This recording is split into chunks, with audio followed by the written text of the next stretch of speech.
안녕하세요. 대구부동산 스터입니다. 4월 6일 1일 브리핑 해보도록 하겠습니다. 대구 아파트 매물 최대치를 갱신했네요.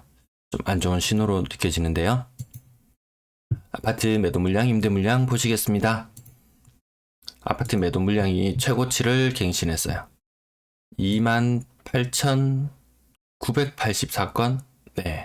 요거 지난번 최고치에서 어제만 해도 한 10건 정도 부족한 형태였는데 지금 최고치를 갱신해 나가고 있습니다.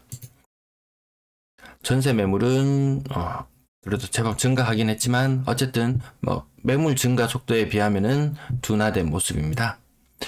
퍼펙트 스톰, 대구에 좀 더 큰 위기가 올 수 있다면 요 전세 매물까지 두 개가 매매 매물과 전세 매물이 동시에 일어난다면 시장은 조금 더 위태위태할 것으로 보여집니다. 월세 물량도 소폭 증가했습니다. 요거 소폭 증가한 것처럼 보이지만 요거 한 이틀에 걸쳐서 100건 정도. 목요일은 일반적으로 감소하는 날인데 내일 같으면 좀 감소하는 날인데 시장 분위기가 안 좋아지면은 요거 증가하는 현상이 나타나거든요. 내일 관심 가지고 한번 보시면 되겠습니다. 전체적인 임대 물량도 제법 또 증가를 하네요. 지금 어쨌든 여기 지금 최근에 하락세를 이번 주에 다시 상승세로 돌려놓을 것도 같기도 해요. 왜냐하면 매물이 같이 감소를 해줘야지 뭔가 시장 분위기가 달라지는데 매물도 내놔봐도 별 대책이 안 나온다. 뾰족한 수가 안 나온다. 집을 보러 오는 사람이 잘 없다. 그럼 답답한 마음에 다시 임대로도 내놓게 되어 있습니다. 거래량 거래대금 보시겠습니다. 보통 때보다는 거래가 많았어요. 30건대 거래였는데 40건대로 다시 올라왔어요. 47건 중에서 신고가는 4건, 10% 정도 비율 유지하고 있고요. 2월 거래 간혹 튀어나오긴 하는데 이제 거짓 마무리가 다 되었는 것 같습니다. 802건 그렇게 많지 않았어요. 3월에 거래 하루에 지금 한 15건 정도 거래하고 신고 일수로는 한 며칠 남았나요? 한 15일 정도 남았나요? 한 200여 건 더 추가되면은 900건 정도? 요거 225건 추가되면은요. 900건 조금 초과되거나 900건을 안 넘거나 뭐 그 정도 수준이지 이 초반의 신고세에 비하면은 또 약간 둔화되는 그런 느낌도 들어요. 가격 상단 부분 보시면 대형 평형의 신고가 요거 분명히 찾아보시면은 거래에 또 엄청난 갭이 있었을 거예요. 제가 부산 지역도 찾아보고 다른 광역시 지역들도 찾아보는데 대형 평형의 신고가 현상 물론 뭐 이 시장 분위기에서 신고가 이런 물건들이 뜬금없이 튀어나오기도 해요. 근데 상당수는 보면 이렇게 점도표를 그려보면 점 이렇게 그리다가 어느 순간 거래 공백이 엄청 났다가 갑자기 점이 하나 딱 찍혀요. 근데 알고 보면 그 순간에 다른 아파트들의 거래는 이렇게 이루어졌다가 다시 최근 거래 이렇게 찍혔을 때 요걸 신고가로 볼 것이냐 아니냐 그거는 뭐 보시는 분들의 판단에 따라서 달라지겠습니다. 아무튼 요거 10% 이상의 상승. 그 다음 신세계타운, 수성동 일가 신세계타운. 요 수성구 지역인데 큰 힘을 못 받나요? 20% 이상 하락하는 거래. 이안 동대구 지역은 괜찮다고 말씀하시는 것 같은데 어쨌든 여기에도 거의 억 단위의 하락. 월성동 먼저 하락을 시작한 월성동의 억 단위 하락. 동대구 지역도 영향을 받고 또 다른 지역들 수성구까지도 영향이 일부 가기는 가는 것 같아요.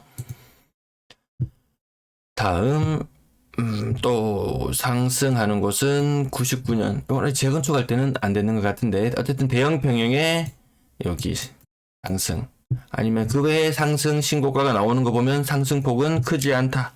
나머지 한 건도 상승폭은 크지 않지 싶어요. 상인동 상인역 신일 해피트리 4억 중반까지 층수도 상당히 메리트 있는 층수 같은데 어쨌든 그렇게 많이 떨어진 건 아닌 것 같아요. 뭐 월배 아이파크 뭐 이쪽 지역은 보면은 한 6억 후반대까지 갔던 게 거의 5자까지 왔는 걸 비교하면은 이렇게 억 단위로 떨어져도 그렇게 많이 떨어졌다 이런 느낌은 상대적으로 좀 덜 듭니다. 조금 덜 외곽 지역이라서 그런가요?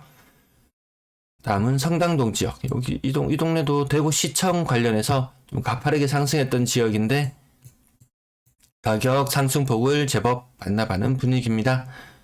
나머지 지역들은 뭐 한 10% 정도 유천 포스코도 얘 조금 아파 보이네요. 옆에 아이파크 요런데 큰 하락이 나타나서 그런가요? 가격이 2020년 한창 상승하기 전 한창 상승하려던 그 초반 무렵 고까지 2020년에 초반 가격대까지 떨어졌죠. 다른 지역들 제가 구체적으로 잘 모르는 지역들이 많아서요. 한 대략 10% 이상은 거의 떨어진다. 사이사이 껴는 보면 얘는 한 20% 가까이 떨어졌는 것도 보이고요. 사시려고 하는 분들 혹은 정리를 하려고 하시는 분들, 내가 정리를 하는 입장이라면 한 10% 최고가 대비 10% 정도 떨어졌으면 매수자가 있다면은 저 같으면 정리할 것 같아요. 내가 사려는 입장이다. 10%밖에 안 떨어졌다. 저 같으면 한 20% 정도 떨어지는 가격까지 더 찾아볼 것 같아요. 가격 흐름이 계속 그렇게 나타나는데 어떤 선택을 하느냐에 따라서 추후에 또 시장 상황이 또 호전된다면은 가격의 움직임이 또 달라질 수 있으니까요. 마지막 페이지 오늘 살펴보시는데요. 2억대 거래. 30번째 거래인데 이거 2억대 벌써 나와요. 벌써 2억대가 이게 나오기 시작했죠. 30건 중에서 18건, 19번째 거래가 2억대 거래예요. 자, 평균 매매 가격은 간혹가다 대형 평형, 큰 아이들 한두 건씩 거래가 있으면 건당 거래 가격은 올라가는데 거래 가격 건수가 더 많아짐에 따라서 가격은 조금씩 조정을 또 받으니까요. 어쨌든 지금은 건당 거래 대금은 전년도에 미치지 못한다. 가격대별 거래량, 3월의 거래량은 약간 어쨌든 1월, 2월보다는 낮다. 하지만 작년 12월만큼 가기에도 아직까지는 좀 숨차게 힘들게 보인다. 3억 미만 거래 비중 갑자기 4월달 거래. 아직 이제 한 22건 아까 거래되었던가요? 어쨌든 거래량이 많지 않아서 그냥 더 많아질 때까지 지켜볼 거고요. 한 63% 정도대 유지하고 있고요. 6억 이상 거래량은 살짝 더 늘어나는 것 같은데 많아봐야 1월달 정도까지 회복. 더 많다면 12월, 작년 12월까지 회복하겠지만 전반적으로 이 6억 이상 거래가 이거 뭐라고 해야 되나, 똘똘한 한 채 정도 수준에 올라서려면은 그래도 한 6억 이상짜리는 돼야지 하는 마음에 여기에 만든 지표라고 볼 수 있을 텐데요. 똘똘한 한 채로 가야지 말은 하고 상급지로 갈아탈 좋은 기회라고 이야기를 하지만 그 누구도 움직이지 않는다. 아주 소수의 사람만이 움직인다. 전체 100건이 거래된다면 그중에 한 4명 정도만 움직이고 있다. 시장을 선도해 나가기는 힘들어 보인다. 그나마 좀 많은 것은, 근래 많은 것은 분양권 거래량. 3월의 거래량 122건. 전년 동월에 비교하면 481건이나 부족하지만 가장 최근의 흐름으로 봤을 때는 아무튼 가장 많은 축에 포함되는 거래량이 나올 것 같습니다. 가격 신고가 한 개 있었어요. 빌리브 파크뷰.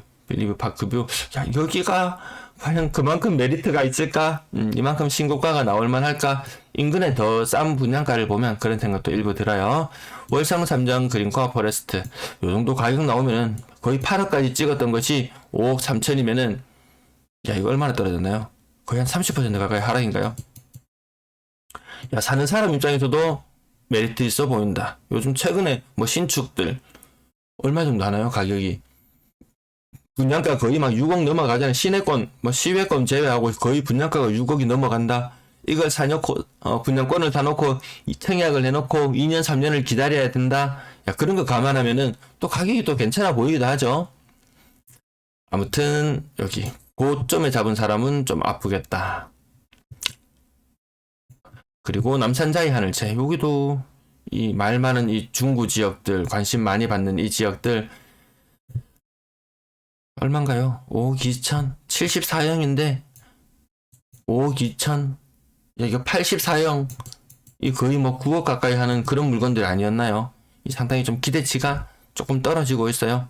남롯 보류지 어떻게 되었나요? 남산 롯데캐슬 보류지 9.5억까지 거래되던 것이 어떻게 되는지 사뭇 궁금해지는 시점이에요. 진천역 라온 프라이빗 센텀, 요거 얼마 전에 점등식 했던가요? 네, 좀 웅장해, 나름 큰 도로가에 웅장해 보이는 건물 9평 6억 천, 층수도 21층이면 한 중간층 정도 되는 걸로 보이는데 그렇게 가격 메리트 있진 않네요. 프리미엄 그렇게 붙지 않았어요. 여기 나름 지인이 보니까 여기 대형 평형을 가지고 있던데, 분양권 가지고 있던데 프리미엄 굉장히 높게 받을 거라고 예상하고 있고, 자기 자본은 크지 않은 어떤 분, 안 그래도 나중에 되면은 프리미엄이 생각보다 그렇게 크지 않을 거다라고 말씀을 드렸지만 믿지 않으셨어요. 나중에 훨씬 더 입주가 가까워질수록 훨씬 더 메리트가 있을 거라고 하시던데, 좀 더 지켜봐야 될 것 같습니다. 전세 거래량 67건 중에서 신고가는 3건, 기간에 3월, 4월 거래가 아닌 것 6건 포함하면 대략 한 60건 정도의 거래. 오늘 매매 47건이었죠. 오늘 매매는 제법 있었고, 전세 거래는 평소 때보다 조금 부족한 정도, 그냥 확 줄어드는 정도는 아니에요. 3월 현재 거래량 875건 신고되고 있고요.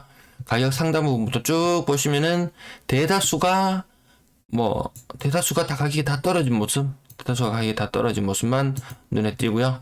한 건 상승 거래, 한 건 신고되었는데 신고 안 되어도 되는 2월 달에 거래였고, 대다수는 전세 가격은 계속 빠지고 있다. 건당 전세 대금이나 이런 모든 것들을 살펴봤을 때도 3억 초반대의 거래가, 저기 보시면은 3억 초반에 거의 3억에 거래된 애들이 3억 초중반부터 4억 한 중반까지 거래되던 아이들이 거의 3억대까지 주저앉는 그런 모양새거든요. 거의 전세 금액이 한 1억 정도씩은 떨어졌다. 한 8천, 평균적으로 한 대구 전체적으로 봤을 때 한 평균적으로 한 8천만 원 정도 떨어졌다. 그에 반해서 가격이 낮은 아이들 밑으로 내려오면 오히려 덜 떨어지는 현상들 조금 보이기도 해요. 평균 전세 가격은 꾸준히 하락하고 있다. 전세 가격대별 거래량, 전세 거래량, 3월의 거래량도 그렇게 많지는 않아 보인다. 전년 동월의 3월 거래, 전년 동월의 3월 거래 한번 찾아가 볼까요? 이만큼 이르지 못할 것 같아요. 2020년의 3월 거래, 이쯤 갈려나요? 2020년 3월 거래만 가도 다행일 정도로 거래량이 지금 많지는 않습니다. 3억 미만 거래 비중, 이거 보세요. 제가 조사를 시작한 이후로 지속적으로 올라가고 있는 이 모습. 이때만 해도 전세가 아주 귀할 것이다. 내년 8월, 7월, 8월 되면은 임대차 3법 때문에 난리 난다고 하던 그 무렵이었는데, 그때 저는 이 전세가는 좀 떨어질 수밖에 없다. 금리라든지 이런 영향으로, 그리고 매물이 워낙 많이 늘어나고 있었기 때문에 전세가는 떨어질 수밖에 없다. 전세는 안정화되어 가고 있다. 임대차 3법이 아니더라도 안정화될 수밖에 없는 그런 모습이네요. 4억 이상 거래량은 꾸준히 떨어지고 있고, 거래 비중도 확연히 떨어진 모습. 이거 어디 정도에서 멈출지, 한 10% 정도 선에서 멈춰줄지, 여기를 찍고 반등을 할지, 얼마나 떨어질지는 계속 지켜보도록 하겠습니다. 월세 거래량은 37건, 그 중에 신고가 3건을 제외하고 나면 전세는 61건, 월세는 30건, 1대2의 비율로 치면 오늘 매매 많은 날이었어요. 전체 임대 거래량은 3월 현재 1450건, 전년 동월에 이르기에는 조금 힘들어 보인다. 지금 전세 월세가 문제가 아니고 전세 월세 매물 줄어들어요. 이 시장에 혼란을 초래해서 전월세 가격을 다시 펌핑시키기에는 좀 무리가 있게 많은 매도 물량이 있어요. 임대 물량이 생각보다 많아요. 그 아이들이 이 산 꼭대기까지 올라갔다가 지금 조금 내려왔어요. 이게 산 밑에 하단 부분까지 이만큼 내려와 주면은, 여기에서 이 정도 거래량의 임차인들이 물건을 못 구하는 상황이 되면은, 그때 다시 얘가 매매 가격을 다시 밀어 올릴 수도 있을 것 같은데, 지금 전세 매물, 월세 매물 아무리 떨어져 봐야 이 시장의 혼란을 촉발시킬 만큼 매물이 줄어들 정도까지 가기는 힘들어요. 아무튼 매매 매물은 지속적으로 증가세를 유지할 것이고, 매매 매물과 전세 매물이 동시에 계속 증가하는 현상이 나타난다면, 이것은 퍼펙트 스톰까지 이야기할 정도로 오히려 지금까지 혼란은 혼란이 아니었다. 대구 시장에 더 큰 혼란이 올 수도 있을 것 같아요. 오늘도 시청해주셔서 감사합니다.